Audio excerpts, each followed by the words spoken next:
the beginning, the premise was that we were supporting British bees, British honey and British beekeepers, because we'd seen how much they'd suffered from the amount of cheap imported honey that was in the supermarket. We were trying to figure out how we could scale, change, modify what we had been doing into something that could continue to grow.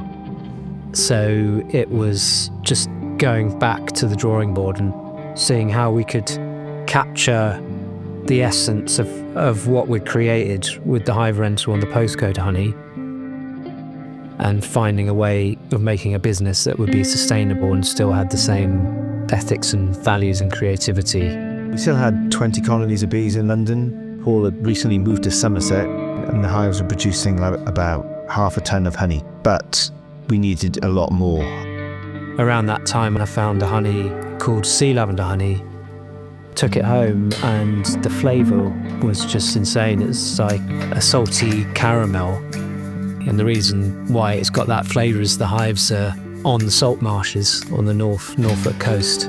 There's a plant called sea lavender that comes up in the summer, and the bees are feeding on that, and it's got a saltiness to it. There's like so many amazing honeys that people just don't know about, and that felt like a good way to start a company around just celebrating British honey that had been so sidelined by cheap imports.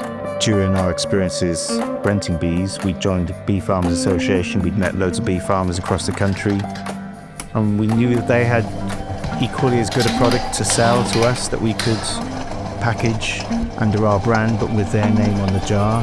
So we kept the provenance of the product. So my jars had Chris in London on them. The summer honey that we launched was Dennis in Somerset. We have John in Yorkshire on his jars of honey. So people can still see that, where the honey comes from, and know that it's not been shipped across the world and messed around with, and it is still pure 100% raw British honey. As black bee honey has grown, realising that to be sustainable, you don't necessarily need more honeybees, but you do need more biodiversity. So over the last few years, we've been giving 2% of turnover to plant life to create wildflower meadows. But also, the plan is to educate the British public on what's real honey and what isn't. And then to get quality honey on the breakfast tables of every household in Britain, so everyone knows where the honey's really from.